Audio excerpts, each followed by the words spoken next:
कारण उदय सामंत म्हणले की मराठा आणि काँग्रेस पुन्हा एकत्र आहे आणि अनेकांचे प्रवेश तुमच्याकडे तुम्हाला भेटून गेले ते विद्यमान आहेत. चा अर्थ फक्त राजकीय का काढता? राजकीय ऑपरेशन आहे का? तसा रुग्ण मिळालाय का तुम्हाला?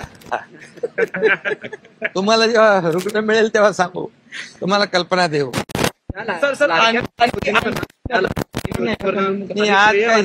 झाल्या त्या बाबतीत आज तुम्ही स्पष्ट केलं की लाडकी बहीण योजना ही संकल्पना माझी होती. अरे बाबा, मुख्यमंत्री मी होतो. संकल्पना मांडल्यानंतर आमचे दोन्ही उपमुख्यमंत्री आम्ही बसून ताबडतोब त्याला काय म्हणतो आपण त्या ती योजना साकारली आणि त्याला आम्ही सर्वांनी मिळून मान्यता दिली. एक टीम वर्क म्हणून आम्ही काम केलेलं आहे. त्यामुळे हे श्रेयवादाची बिलकुल गोष्ट नाही. हे काय श्रेय घेण्याचं काम. लोकांच्या जीवनामध्ये आपण काय बदल घडवू शकतो, मला काय मिळालं यापेक्षा मी महाराष्ट्रातल्या जनतेला काय देणार, ही भावना ठेवून आम्ही 2.5 वर्ष काम केलं.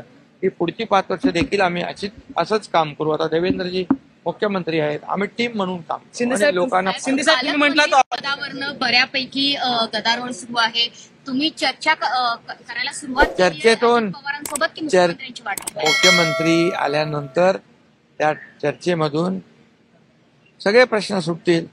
तुमचे जे जे प्रश्न आतापर्यंत आले सरकार स्थापन होण्यापासून ते सगळे सुटत गेले, ते आम्ही सगळे सोडवले. त्यामुळे काही प्रश्न सुटेल हा विश्वास